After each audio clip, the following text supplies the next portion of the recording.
दोस्तों, जय Hind. Defence news के प्लेटफॉर्म से सूबेदार Tomar, retired from Indian army, आपका स्वागत करता है। दोस्तों, मेरे इस चैनल पे जो व्लॉग मैं आपको बना के देता हूं, उसका सिर्फ उद्देश्य है कि आपको करंट जानकारी से अपडेट कराना।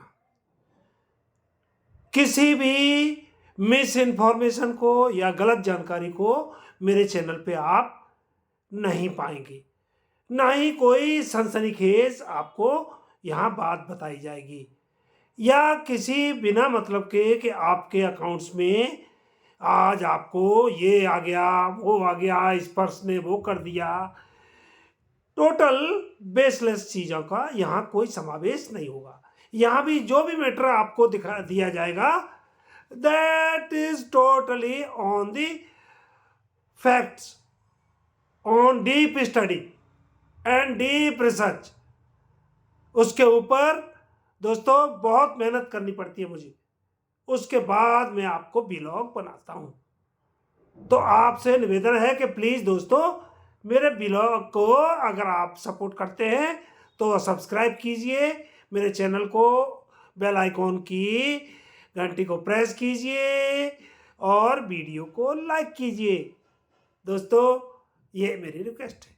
Now come to the point. मैं आज आपको 2 पॉइंट पे चर्चा करने जा रहा हूं। एक तो पॉइंट है हमारा रोजाना की तरह जो लास्ट 10-11 महीने से हमारे पूर्व सैनिकों को बहुत विचलित कर रहा है, वो है ओआरओपी की विसंगतियां, पूर्व सैनिकों के साथ होने वाले भेदभाव, अत्याचार और सर्विंग सोल्जर्स के साथ भी होने वाली वर्किंग कंडीशंस में उनमें सुधार, कैंटीन में और ईसीएचएस में होने वाले भेदभाव, फैमिली पेंशन्स का बहुत ही हमारे जेसीओज ओआर मतलब पर्सनल बिलो अफसरन की उनकी फैमिली पेंशन का में और ऑफिसर्स की फैमिली पेंशन में जो खाई है, उसमें उसके विरोध में हमारे पूर्व सैनिक आज 10-11 महीने से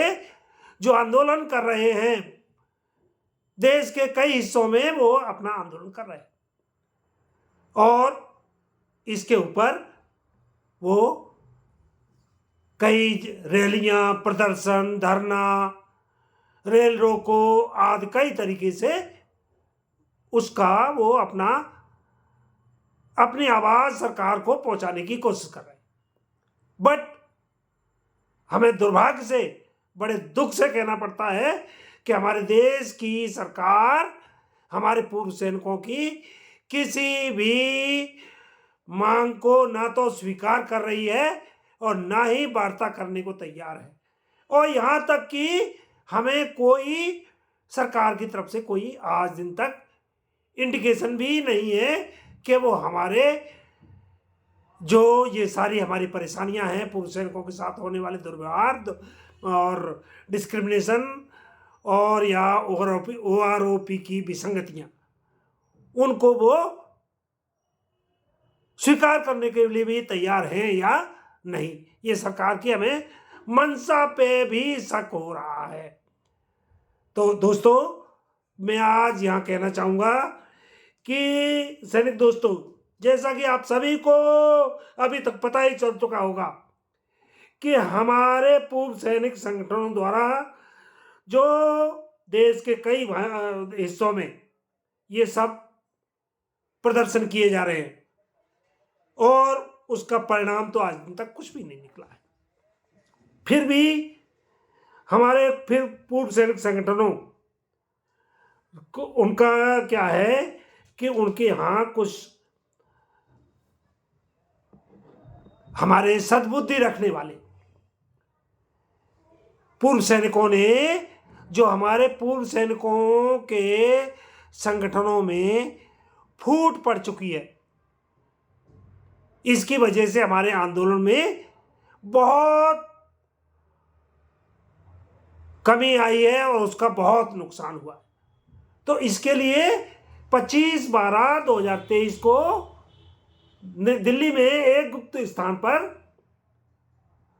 सीक्रेट प्लेस पर एक मीटिंग करवाई गई और सभी संगठनों के उनको न्योता दिया गया कि आप आइए, और एक यूनिटी मीटिंग करवाई गई। बट उसमें एक आतंकवादी के गेटअप में रहने वाला हमारा एक अनपढ़ पूर्व सैनिक, उसकी हठ धर्मिता के कारण वहां यूनिटी नहीं हो पाई।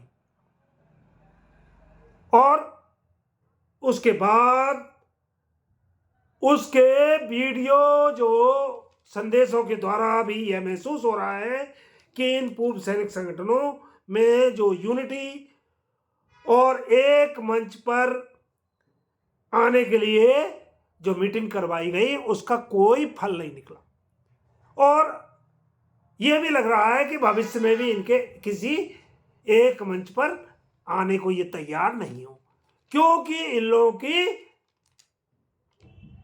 अपनी एक ईगो है कि नेता मैं रहूंगा, बड़ा नेता मैं रहूंगा। पूर्व सैनिक, अगर हमारे सैनिकों के संगठनों के नेता लोग अगर यह सोच रखेंगे तो हमारे पूर्व सैनिकों का कि उनके साथ जो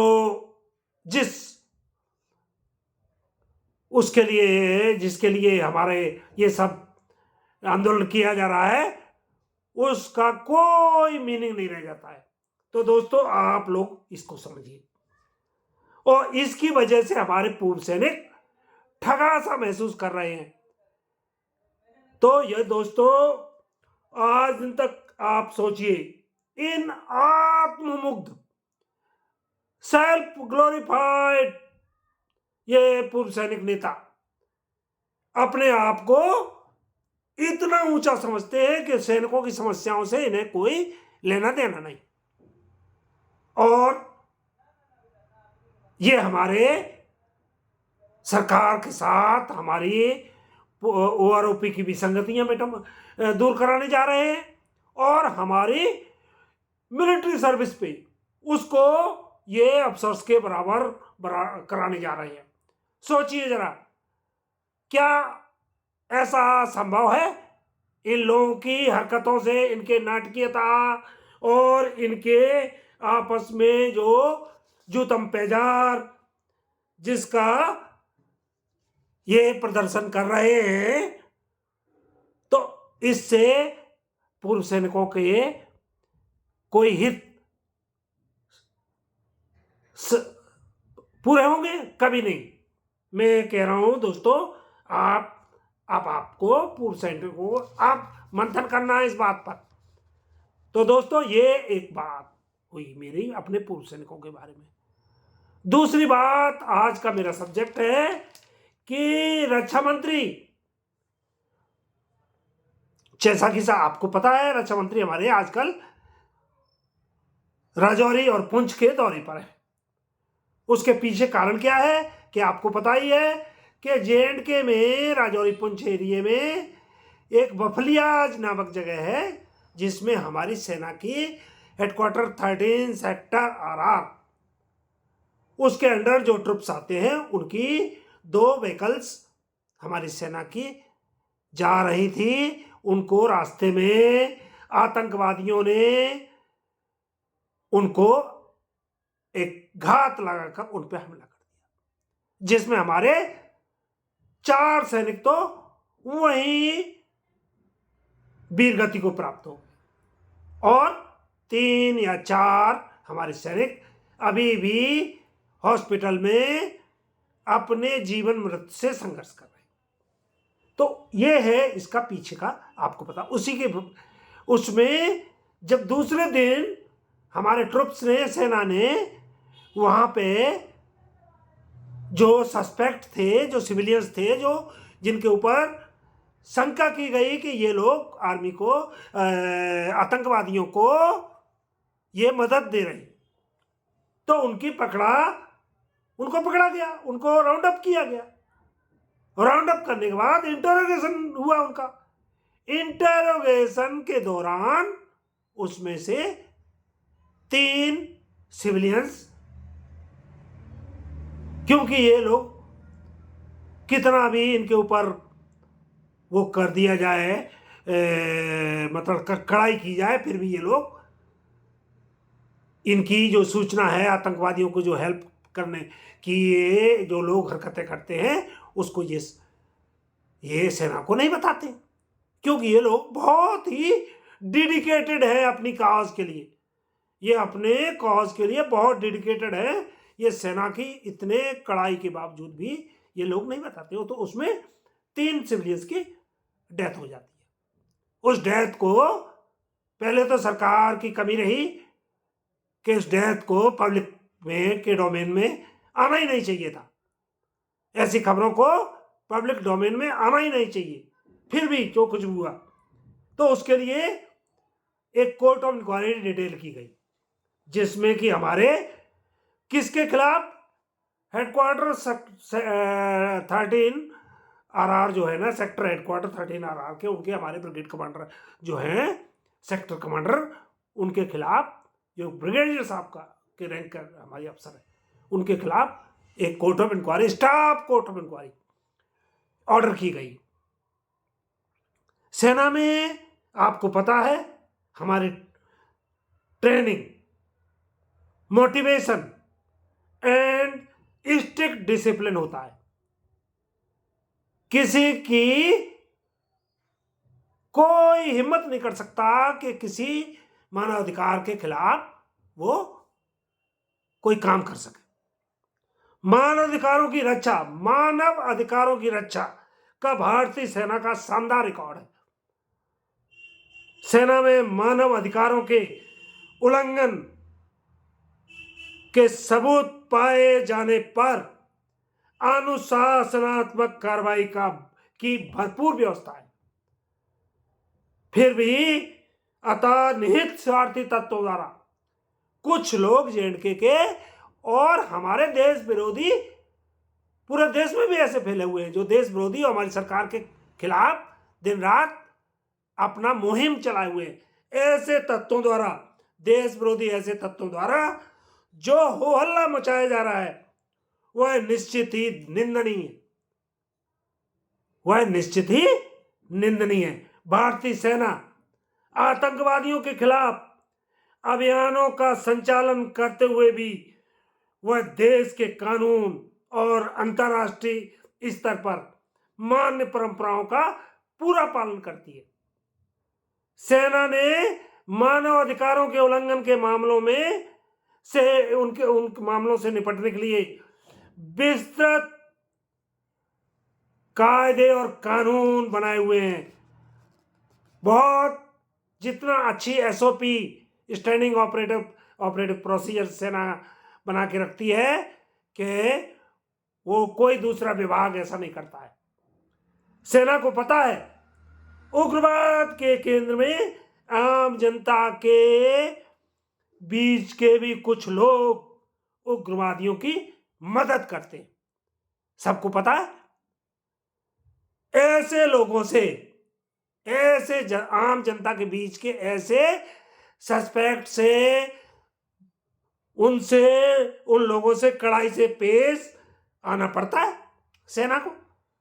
अगर कड़ाई से पेश नहीं आएंगे तो उनसे आतंकवादियों के खिलाफ कार्रवाई कैसे की जाएगी?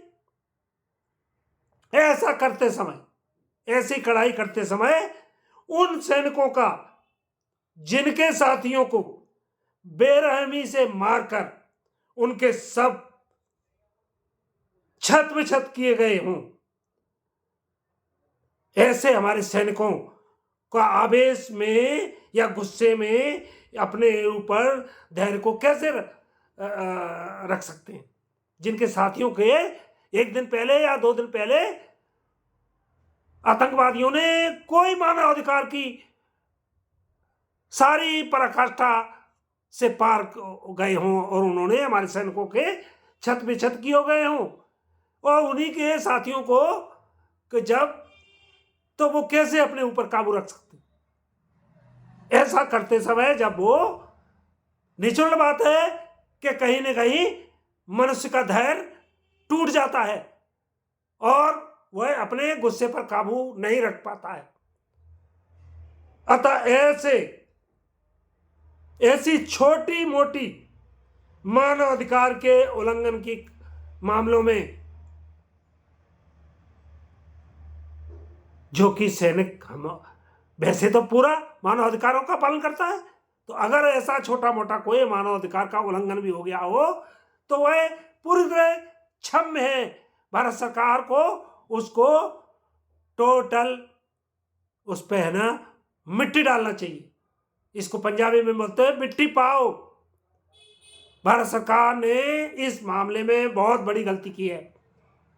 उसके नीति निर्धारकों ने सेना के खिलाफ जो ये डिसिप्लिनरी एक्शन करने की कार्रवाई की है, इससे सेना का तो मनोबल गिरेगा ही। हमारा दुश्मन देश और उसकी सेनाएं, उनके यहाँ उनका तो और उनका मनोबल ऊपर जाएगा और वो हमारे सैनिक आने वाले फ्यूचर टेररिस्ट के खिलाफ होने वाले ऑपरेशंस को कैसे डील करेंगे, जब उन सेना का मनोबल ही उसे जब मालूम होगा कि मेरे ऊपर तो मानव अधिकार का है ना के ऊपर डिसिप्लिनरी एक्शन शुरू हो जाएगा। ये जो आतंकवादी हैं, जो मानव अधिकार का कभी जो माना ही नहीं है, वैसे तो माना जाए तो वो मानव होने का ही हक नहीं रखते हैं। ऐसे आतंकवादियों के खिलाफ और उनके मदद करने वालों के खिलाफ अगर सेना कोई कार्रवाई करती है और उसमें कहीं छोटी मोटी चूक हो जाती है तो उसके खिलाफ भारत सरकार को यह कार्रवाई करना उचित नहीं था। दोस्तों, मैं आपसे रिक्वेस्ट करता हूं कि आप अपनी प्रतिक्रिया दें और हमारे नीति निर्धारकों और हमारे नेताओं और हमारे मिलिट्री लीडरशिप और हमारे रक्षा सलाहकार उन सबको सद्बुद्धि दें कि please desist from these activities। Army या कोई भी रक्षा कर्मचारी और बीएसएफ, आर्मी, सीआरपीएफ, आईटीबीपी, ये कोई भी हमारा सारे ना डिसिप्लिन फोर्स है, ये कभी भी गलत काम नहीं कर सकते।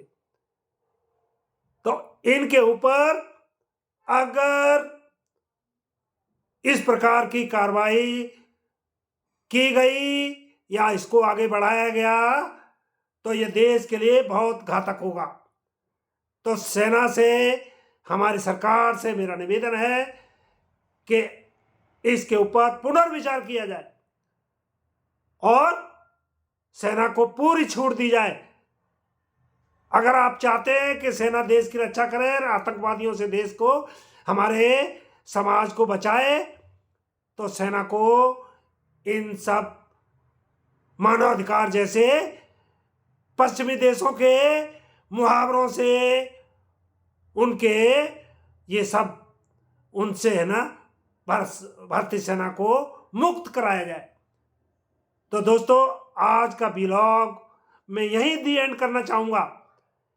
आपसे चाहूँगा कि आप अपने परिवार के साथ रहें, जहाँ रहें स्वस्थ रहें, मस्त रहें और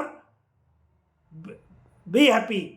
नए साल की आपको मैं 4 दिन पहले advance wish you happy new year करना चाहूँगा और डेली करूँगा। तो दोस्तों, आज बात इतना ही, अगले व्लॉग में फिर मिलेंगे। जय हिंद।